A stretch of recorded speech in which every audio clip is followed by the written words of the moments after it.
Buenas noches. Dudé mucho en decidirme a contar esta historia, porque es algo que aún estamos tratando como familia. Es un capítulo muy difícil para nosotros. Además, las personas suelen no creer en relatos de posesiones o tomarlo como simplemente entretenimiento, cuando la verdad es que vivirlo en carne propia es completamente distinto. Pero he decidido compartirlo después de un tiempo, por si hay alguien que lo escuche y esté pasando por una situación similar. Soy casada desde hace 15 años y tengo 2 hijas. Para proteger su identidad en este relato, diremos que la mayor se llama Carla y la menor se llama María. Hace 11 años que vivimos en Ecatepec, Estado de México. En el tiempo que empezó a ocurrir lo que voy a contarles, yo me había quedado sin empleo y mi esposo trabajaba en la Ciudad de México. En esa época Carla, la mayor de mis hijas, estaba pasando por una etapa difícil. No lográbamos comunicarnos bien con ella y en la escuela le hacían constantes llamados de atención. Sin embargo, mi esposo y yo entendíamos que eran cosas normales de la edad. La casa en la que vivíamos era de un piso. A veces se escuchaban ruidos en la cocina, como de cosas que se caían en el techo, pero no le dimos mucha importancia, ya que al ser un primer piso pensábamos que los ruidos venían de la calle.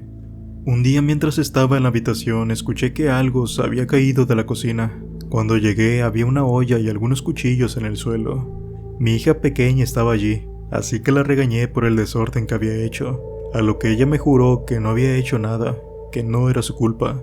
Me repitió varias ocasiones de que no había sido ella, pero en ese momento pensé que solamente era una excusa. En esos días Carla me confesó que cada día se sentía con peor estado de ánimo. No podía dormir en las noches y sentía que algo no estaba bien con ella. Yo intenté animarla y le dije que todos tenemos momentos en los que nos sentimos tristes o deprimidos. Al día siguiente salí con mi hija pequeña a hacer unas compras en la tarde. Cuando regresamos llamamos a Carla, pero no nos contestó. No estaba en la habitación ni en la sala. Entonces vi que la puerta del baño estaba cerrada. Vi unos cuantos golpes y la llamé por su nombre, pero no obtuve ninguna respuesta. Seguí intentando, golpeando la puerta con todas mis fuerzas, hasta que logré abrirla. Miré a mi hija tirada en el suelo y tenía un frasco de pastillas a su lado. Estaba consciente, pero no se movía. Al ver todo lo que estaba ocurriendo, no lo pensó ni un segundo más. Tomó a nuestra hija mayor y salió corriendo hacia el hospital. Tardaron varias horas en regresar. Cuando volvieron, mi esposo me contó que en el hospital le habían hecho un lavado de estómago. No puedo explicar lo que sentí en ese momento. No podía entender qué había hecho mal o qué le estaba pasando a mi hija. La única certeza que tenía era que debíamos de ayudarla.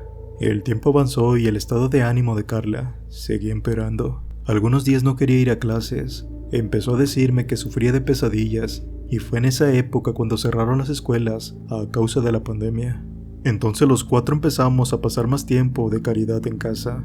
Mi esposo tuvo que trabajar desde allí y fue cuando empezamos a notar que algo raro estaba sucediendo.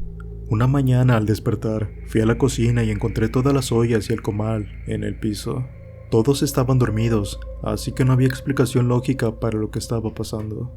Fui enseguida a despertar a mi esposo para que viera lo que estaba sucediendo. Tampoco habíamos escuchado ningún ruido durante la noche, y cuando le preguntamos a las pequeñas, ellas negaron que hubieran hecho algo. La más pequeña me dijo que ella sabía que a veces eso pasaba, que en la casa había una persona a la que le dejaba dejar las cosas de la cocina en el piso. Mi esposo le preguntó quién era esa persona, pensando que tal vez se trataba de un extraño que estaba entrando a la casa durante la noche. Pero María nos dijo que no la había visto bien la cara y que ella sabía que no era un ladrón. Mi esposo les preguntó a los vecinos si habían visto algo fuera de lo común, a lo que ellos respondieron que no. Y entonces ese mismo día decidimos mejorar un poco la seguridad de nuestra casa. Contratamos a alguien que pusiera rejas en las ventanas e instalamos una cerradura de seguridad. Casi una semana después de esto, estábamos durmiendo cuando escuchamos un sonido estrepitoso en la cocina. Rápidamente nos levantamos. Mi esposo me dijo que me fuera al cuarto de las niñas. Me dijo que sin importar lo que escucháramos, no saliéramos. Él fue solo a ver si había alguien en la casa, pero cuando regresó nos dijo que no había nadie y que había encontrado el comal en el suelo. Incluso en ese momento le pareció un poco divertido y no le prestamos mucha importancia. En ese momento en el que estábamos hablando, escuchamos gritar a las niñas. Mi hija pequeña vino corriendo y gritando. Entonces fuimos a la habitación y vimos a Carla en medio de las dos camas, pero eso no fue lo extraño. Lo que nos aterró más es que estaba flotando en el aire. No fueron más de 2 segundos y cayó al suelo. Nos acercamos a ella para ayudarla a levantarse. Lo bueno es que no se había lastimado por el golpe, pero estaba muy aterrada, tan aterrada como nosotros. Al día siguiente llamé a una amiga que pertenecía al grupo de oración y que además ya sabía que siempre había estado muy cerca de la iglesia. Ella me dio el contacto de un padre que seguramente podría ayudarnos y también se ofreció a hacer una oración para nosotros. Aunque por causa de la pandemia su grupo no estaba reuniéndose de manera presencial, lo harían desde el lugar en el que estuvieran. Llamé al padre y le conté lo que había pasado. Él escuchó muy atentamente todo mi relato. Me dijo que él se ofrecía para ayudarnos, pero sin embargo intentaría contactar a alguien más, ya que él no era un experto en estos temas, porque solamente algunos padres tienen conocimiento sobre exorcismos o sobre cómo combatir entidades malignas. Para nosotros todo esto parecía haber salido de una película de terror. Si no hubiera sido porque lo vi con mis propios ojos, no podría dar fe de los hechos. El día en el que el padre fue a vernos, estábamos muy esperanzados en que realmente pudiera ayudarnos. Primeramente habló con todos nosotros y nos pidió que le contáramos más detalles sobre lo que había pasado, incluso de cosas que podríamos haber pasado por alto, como los ruidos que oíamos en el techo desde antes de la pandemia. Notando esto el padre, que apenas nosotros nos habíamos dado cuenta de esto, las ollas en el piso y los ruidos que escuchábamos como si hubiera alguien en la casa, porque ahora pasábamos todo el tiempo allí, nos dijo que seguramente esta situación venía desde hace mucho tiempo, pero que no lo habíamos notado hasta este momento. También nos preguntó detalles sobre nuestra relación familiar y le contamos los cambios de ánimo que había tenido Carla y la noche en la que la habíamos visto flotar y caer en la habitación. Entonces nos pidió hablar con ella por un par de minutos. No sé exactamente lo que ella le dijo, pero hablaron por casi media hora. Después volvió a llamarnos a todos para contarnos lo siguiente. Al parecer unos meses atrás mi hija mayor junto a sus amigas habían sentido mucha curiosidad por la santería, las cosas ocultas y lo que hay en el más allá. Una de sus amigas llevó lo que parecía ser una tabla ouija. Habían intentado jugar un par de veces, pero Carla nos aseguró que nada extraño había pasado, que había sido un juego inocente y que en realidad no había sentido ninguna entidad. Incluso pensaba que sus amigas estaban moviendo las piezas de la tabla, aunque claro, ahora se sentía mal por haberlo hecho y nos pidió disculpas. El padre nos dijo que no necesariamente esa era la causa, pero sí podría ser una gran posibilidad.